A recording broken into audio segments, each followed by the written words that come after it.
You want to know the truth? This is closer to truth. Okay.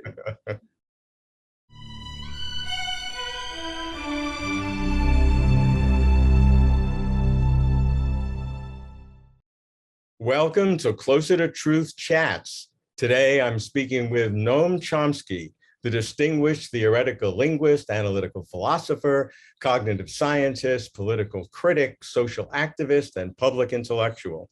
Called the father of modern linguistics, Chomsky helped bring about the cognitive revolution in the human sciences. At 93, he is one of the most cited living scholars. He is Institute Professor Emeritus at MIT and Laureate Professor of Linguistics at the University of Arizona. Closer to Truth is presenting this four-part mini-series with Professor Chomsky. Part one is Chomsky's intellectual history, the highlights, and his reflections. Noam, it's great to see you. We met briefly at MIT in 1979 or 1980, and for more than 40 years, I've looked forward to this in-depth conversation. Very good to see you again. So let's begin with what is your first recollection when you had this inner sense of the significance and the excitement of theoretical linguistics? You want to know the truth? This is closer to truth. Okay. My first wife and I were graduate students. We were taking the summer off to hike around Europe and Israel and do the things that graduate students do.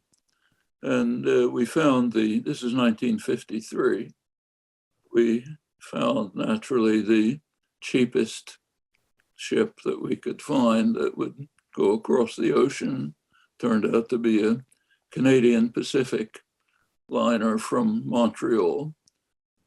We were ready to go, but the ship had a fire and burned up and couldn't do it. So they dredged something out of the Rotterdam harbor that had been sunk during the Second World War, pumped out most of the water, got it to Montreal somehow.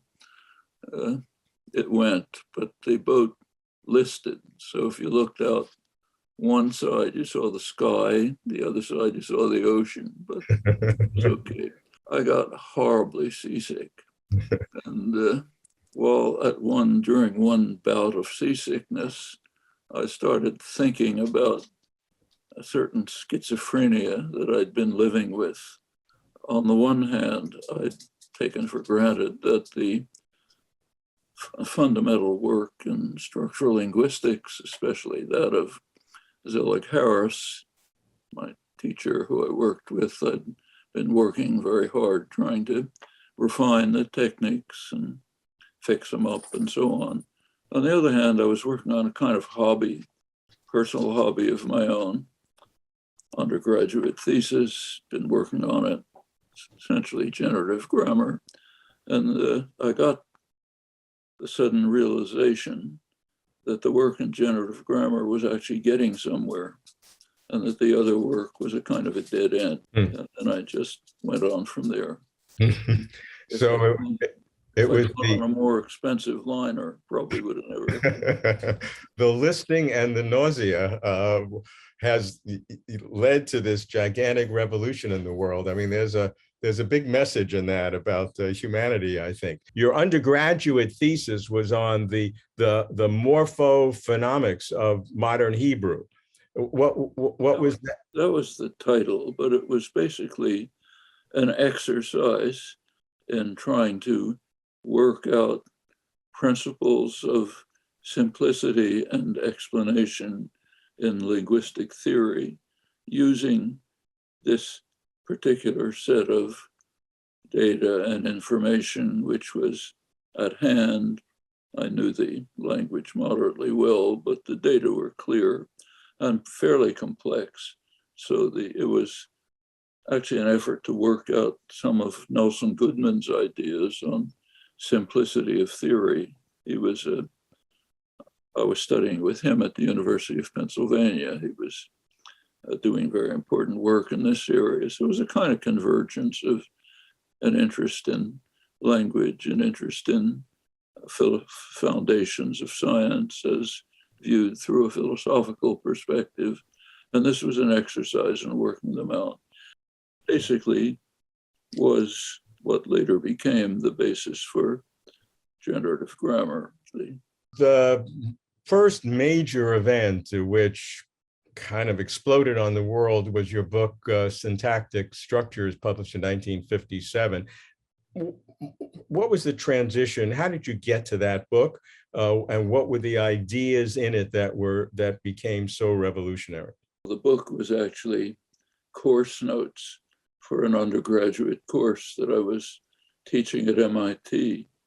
The Cornelis von Groeneveld, a linguist who was a representative for the Mouton publishers, visited MIT. A friend, he saw the notes in my desk and asked if I could write them up for a monograph. So I did. There was a much more extensive book, about 700 or 800 pages, just mimeographed, logical structure of linguistic theory, which had been finished in 1955. This was sort of drawn from it, simplified version with more mathematical material to appeal to the MIT undergraduates and introduce them into these areas. But the basic work was done early 50s, mid 50s, and developed from what I just mentioned. Actually, the work you mentioned, the morphonemics, was really the basis of it.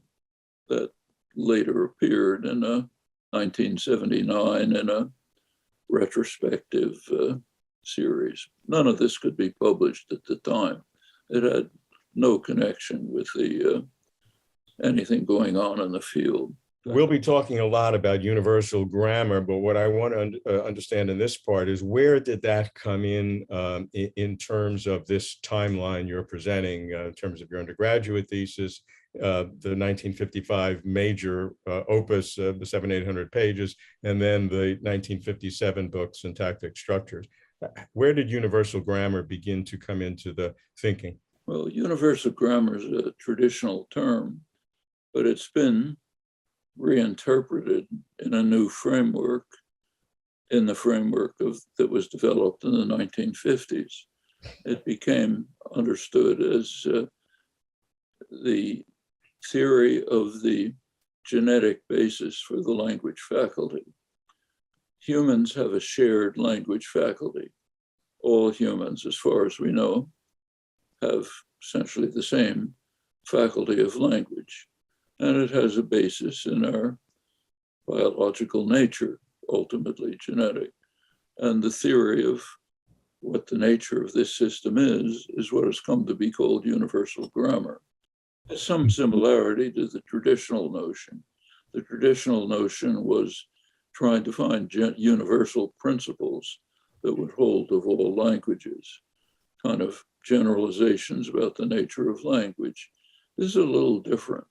This is a question of what are the fundamental principles, innate, built in, that enable an infant to very quickly acquire command of a language with very sparse evidence, as we now know, and for people like you and me to do what we're now doing, to make use of the system that's acquired very early in life, almost reflexively, very little data, just the outgrowth of an internal system, which is called universal grammar, the faculty of language. Every language is one or another instantiation of it. It was thought back in the 1950s that languages could just vary very widely, almost without limit. It's now known that the limits are very narrow and the differences are pretty much superficial. The languages are all cast to the same mold, essentially. Incidentally, similar developments took place in biology. So if you go back to the 1950s, biologists assumed that organisms could vary almost without limit, and each one had to be studied on its own. Last couple of decades, it's been learned that there's deep conservation fundamental principles remain. Laws of form constrain the possible organisms so extreme that some serious molecular biologists have suggested that there might even be a universal genome with minor modifications for the different organisms. Not shown, but taken seriously. Certainly the implications for universal grammar that unifies all languages at their most fundamental level, and the differences are superficial, is not only radical for languages, but it has deeper implications for humanity. It does. It means we're basically deep level, all pretty much the same. Actually, the late Richard Lewontin, great evolutionary biologist, pointed out years ago that there's far more diversity within any group of humans that you identify than across the human species. And he even quipped once, semi-joke, that if you look at two squirrels in a tree outside your window, chances are that they have more genetic diversity than all humans. And it's not too, that was a joke. It isn't surprising. Humans are a very recent creature. We emerged 200,000 to 300,000 years ago, which is a kind of a eye blink in evolutionary time. It's almost nothing. And humans, we now have genomic evidence that humans began to separate on the order of 150,000 years ago, all with the same capacities. So these capacities must have developed very quickly in a very brief period of time. And it's not surprising that we're all basically identical. Yeah, I want to spend a lot of time on that later. Right now, I want to kind of go along your intellectual development. So after the book in 1957, the next major event, at least in terms of the public persona of what you've contributed, was your 1959 review of Skinner's book, Verbal Behavior, which you took it to task and took, in fact, behaviorism in general to task with that book. Your review is somewhat controversial, but I think the large majority recognize that that was a major event in the whole field, not just of language, but of psychology in general. That was all basically at the same time. That review actually went to press also in 1957. The reigning doctrines in Cambridge, Mass., which was the center of much of this work, the reigning doctrines were radical behaviorism. Skinner's William James lectures had been circulated in the late 40s. They finally were published later. That's the book, Verbal Behavior. That was taken as dogma. The structural linguistics was the basic theory of language. There were a few of us, actually 3 graduate students. Eric Lenneberg went on to found Biology of Language. Morris Halley, my close friend and colleague, who you probably also met at MIT 40 years ago.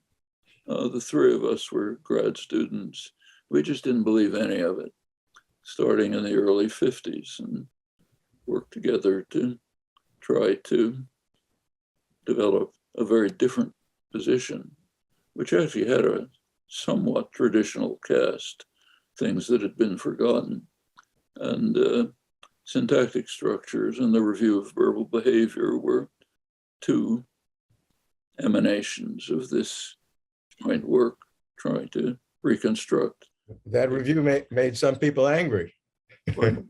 That review made some people angry. Oh yeah, quite a lot. But I've been making people angry all my life. Closer to Truth does not deal with politics, although you're free to add whatever is relevant in your intellectual development.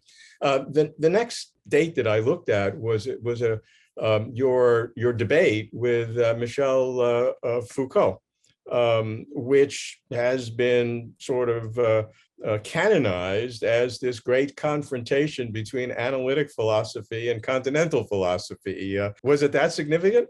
Not to me. It was an interesting, I'll tell you a little bit of the background. The debate, so-called, was organized by Fons Elders, a Dutch anarchist. And the two of us, Foucault and I, spent the afternoon before the debate together. We're just walking around the Dutch countryside, country house that he had, partly for fun, just to talk to each other, but partly to see if we could get by with him talking French and me talking English. I don't know any French, not much English, but we wanted to see if we could get by without a translator. So we got by we figured we could manage, so we had the discussion without a translator, but people can have their own views. I didn't regard it as very significant, I must say. I would think the metaphor of a Frenchman and an English speaker talking about analytic versus continental philosophy without a translator, it is a very apt metaphor for the way the two schools have interacted over the years. So I think there's a deep significance in that metaphor. I didn't see it as a conflict between two schools of philosophy. There were things that we disagreed about, but they were substantive and moral disagreements, not philosophical ones. So one substantive disagreement was about what's called human nature. Is there a fundamental human nature? And so far as I can understand his view, he's questioning that. To me, that's simply incoherent. If there's no human nature, we're just formless amoebas. It can be shaped in any way, in some random way, by environmental factors. That's obviously not true of humans. We have very specific characteristics. Language, thought, the nature of thought are highly constrained. That's the core of our nature. And the same is true in the social and political arena. We're not just creatures who can be buffeted around in any possible nature. The other was moral. To me, at least, he seemed totally amoral, not immoral, amoral. It just didn't matter what outcomes were as long as certain power interests were reflected properly. He said he's on the side of in those days, this is 1973, he was on the side of the proletariat, whatever that means, and whatever was good for them was fine. Didn't matter what the consequences were. At least that's how I understood him. To me, that's a totally amoral position, but I didn't think there were philosophical differences, substantive and moral differences. So over the decades between then and recent decades, the phrase linguistic wars has been used to describe some of the activity. And to the degree there were linguistic wars, I think you were the center of it. Actually, I was the periphery of it. If you look closely, I didn't even participate. This is all, in my view, sort of adolescent hysteria. There were disagreements. I barely took part in them. Some of the other participants thought they were at war, but not me. In fact, if you look closely, my participation in the war was to write a couple of letters to former students discussing at length why I thought that they were proceeding in an incorrect direction. I think I had one article in which I discussed some of the differences. But these are not wars. These are discussions that take place within a scientific discipline on disagreements about how the system should be designed and developed. The wars ended, the so-called wars, when the fighting position that was advocated basically collapsed under its own weight. The wars were just to sell books, you know. Over the years, you've debated with many philosophers, in addition to Foucault, Saul Kripke, Tom Nagel, Hilary Putnam, Quine, John Searle. What kind of general reflections do you have about those discussions with eminent philosophers? Some of them were serious and substantive, with Quine, for example, as leading modern philosopher. As far as I could tell, those discussions ended with an important paper of his, 1969, at a symposium at New York University on Language and Mind. We both were participants. I've reviewed this in my book, Reflections on Language. You can find the details there. But in the paper that he gave in the course of the discussion, he said something which I thought was extremely significant.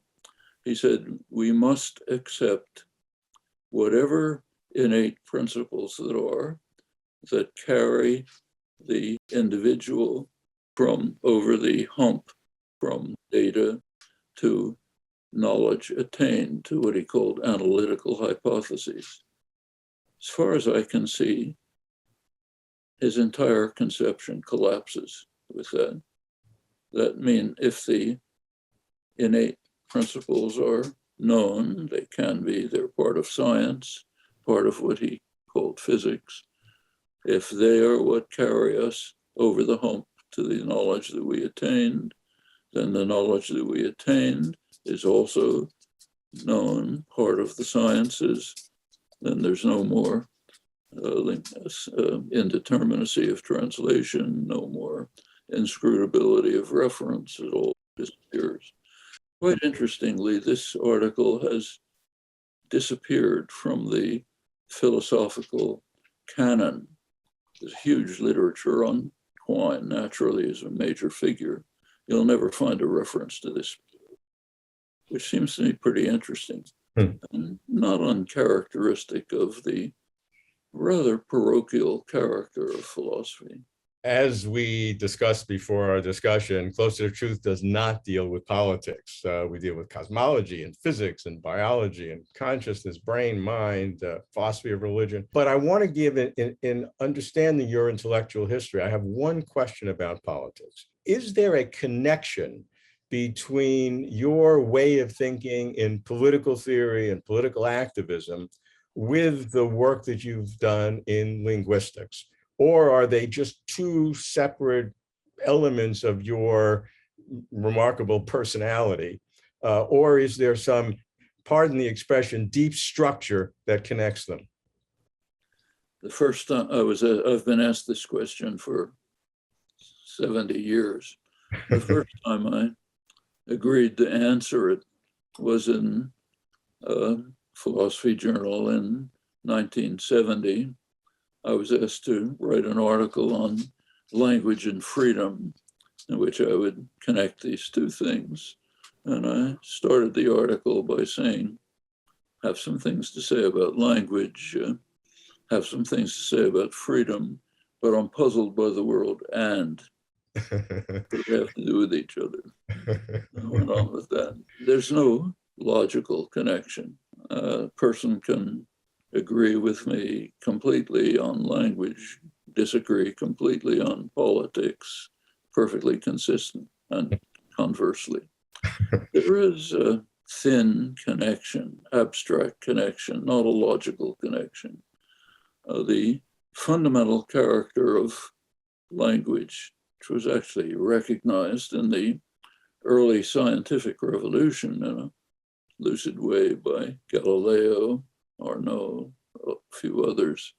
They were struck by, amazed, in fact, by what they regarded properly as a remarkable property of human beings, namely, with a small number of symbols, we can construct in our minds infinitely many thoughts and can even find ways to convey to others who have no access to our minds, all of the innermost workings of our minds.